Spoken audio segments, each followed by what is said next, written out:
വിശപ്പും ദാഹമൊക്കെ ഒരുപോലെ മാറാൻ വേണ്ടിയിട്ട് സിമ്പിളായിട്ട് ഉണ്ടാക്കിയെടുക്കാൻ പറ്റിയ ഒരു അടിപൊളി ഐറ്റമാണ് ഇന്നത്തെ റെസിപ്പി. അപ്പോൾ ഇത് ഉണ്ടാക്കിയെടുക്കാനായിട്ട് ഒരു പാത്രം എടുത്ത് അതിലേക്ക് 3/4 കപ്പ് വെള്ളം ചേർത്ത് കൊടുക്കാം.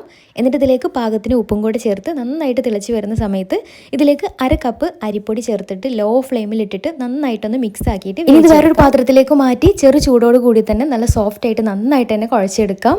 നന്നായിട്ട് കുഴച്ചെടുത്ത് കഴിഞ്ഞാൽ ഇനി കയ്യിൽ കുറച്ച് എണ്ണ തടവിയിട്ട് ഇതുപോലെ ചെറിയ ബോൾസ് ആക്കിയിട്ട് എടുത്തിട്ട് ഇതുപോലെ ഷേപ്പാക്കി എടുക്കാം. അപ്പോൾ എല്ലാതും ഇതുപോലെ ചെയ്തെടുത്ത് കഴിഞ്ഞാൽ ഇനിയൊരു പാത്രത്തിലേക്ക് 1/2 കപ്പ് ശർക്കരപ്പൊടി ചേർത്ത് കൊടുക്കാം. കൂടെ തന്നെ 2 കപ്പ് വെള്ളം ചേർത്ത് നന്നായിട്ട് തിളപ്പിച്ചെടുക്കാം. തിളച്ച് വരുന്ന സമയത്ത് ഇതിലേക്ക് റെഡിയാക്കി വെച്ചിട്ടുള്ള ബോൾസ് ചേർത്ത് കൊടുക്കാം. കൂടെ തന്നെ വേവിച്ച് വെച്ചിട്ടുള്ള 1/2 കപ്പ് ചവ്വരിയും കൂടെ ചേർത്ത് കൊടുക്കുന്നുണ്ട്. 5 മിനിറ്റ് മീഡിയം ഫ്ലെയിമിൽ ഇട്ടിട്ട് നന്നായിട്ടൊന്ന് വേവിച്ചെടുക്കാം. ഈ ഒരു സമയത്ത് 2 ടേബിൾ സ്പൂൺ അരിപ്പൊടി കുറച്ച് വെള്ളത്തിൽ നന്നായിട്ട് കലക്കിയിട്ട് ഇതിലേക്ക് ചേർത്തിട്ട് കൈയെടുക്കാതെ തന്നെ നന്നായിട്ട് മിക്സാക്കി എടുക്കാം. ഇനി ഇതിലേക്ക് നല്ലൊരു ഫ്ലേവറിന് വേണ്ടിയിട്ട് 1 ടീസ്പൂൺ ഏലക്കാപ്പൊടി കൂടി ചേർത്ത് കൊടുക്കുന്നുണ്ട്. അരിപ്പൊടിയൊക്കെ വെന്ത് നന്നായിട്ട് റെഡിയായിട്ട് വന്നാൽ ഇനി ഇതിലേക്ക് 1/2 കപ്പ് നല്ല കട്ടിയുള്ള തേങ്ങാപ്പാൽ കൂടി ചേർത്ത് നന്നായിട്ട് മിക്സ് ആക്കിയിട്ട് ഫ്ലെയിം ഓഫ് ചെയ്യാം. തേങ്ങാപ്പാൽ ചേർത്തിട്ട് കൂടുതൽ സമയം വേവിച്ചെടുക്കണ്ട കേട്ടോ.